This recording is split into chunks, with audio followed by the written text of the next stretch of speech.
You know that feeling? You get brought in to help, you're ready to be the hero, but it feels like your hands are tied. Well, we're going to dive into a story today that captures that exact feeling, that dilemma when you're there to support a project, but you just can't seem to move. I mean, have you ever thought something just like this? You show up on day one, full of energy, you're capable, you're ready to make a real impact, and then nothing. It's like you hit an invisible wall. It's so frustrating, and that's exactly where our story begins today. All right, so let's set the scene. Our protagonist is here to help, but they're feeling totally stuck. Let's get into the specifics of their situation. Okay, so here are the details. We're talking about a professional who's been around for about 5 years, so definitely not new to the game. They've just joined a big project for a financial institution, specifically in a support role. And get this, the project lead is actually a colleague from their same hiring class. Sounds like a great setup, right? On paper, everything looks perfect, but you'll see. Now, this is what makes the whole thing so confusing for them. See, on their last project, they also started in a support role. But back then, it was like a springboard.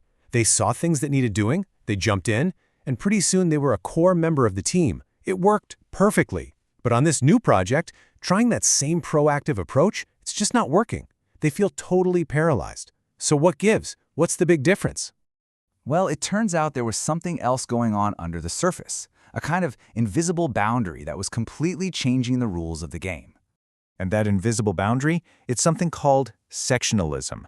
You know what I'm talking about. Those unspoken walls that exist between different departments. This project technically belonged to the Financial Systems Division.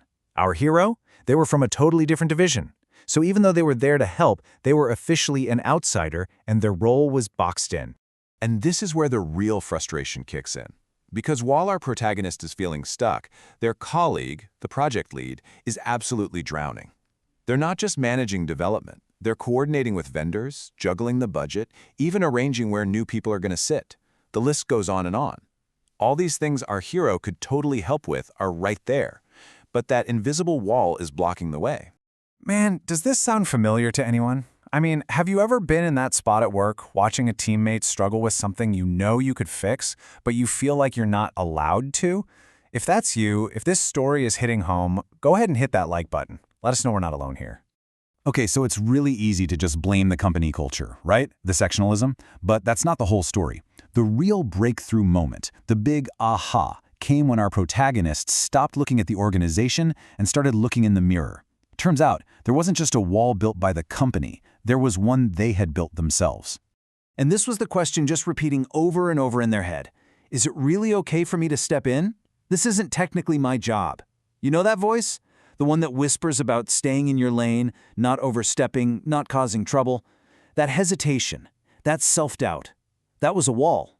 And honestly, it was just as real as any official company rule. And that's when it clicked. The big realization was that the true enemy wasn't the organizational structure, it was their own mindset.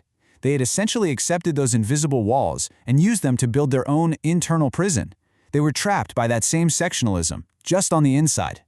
And once they realized that, everything changed. It completely shifted their perspective on what it even means to be in a support role. So what is true support then? It's not just about sitting back and doing only what you're told, staying inside your little box. No way. True support is about constantly thinking, how can I help this project move forward? What can I do to help us succeed? It's a totally different mindset. Okay, so how do you actually do this? Well, it's kind of a 3-step dance. Step 1, you do need to understand the official boundaries of your role. Know the map. Step 2, you need to find the courage to step just a little bit outside those lines when it really matters. And step 3, the most important part, your guiding light, your compass, should always be what's best for the project's success. Hey, if this is sparking some new ideas for you or maybe helping you see your own job a little differently, why not subscribe to the channel? We dig into topics just like this every single week, trying to make sense of the tricky parts of work. All right, let's bring this all home. We've talked about the problem, those invisible walls, and the big mental shift. So what's the takeaway for you right now? It really comes down to this. Your job title isn't what determines your impact. It's your intention. It doesn't matter if your title is project lead or just support. If your genuine intention is to move the project forward, you will absolutely find a way to make a difference. So, I'll leave you with a question to think about. When you go to work tomorrow, where is just one small place you can step forward? Maybe it's a tiny bit outside your official job description, but it could help the whole team succeed. What's that one small step for you?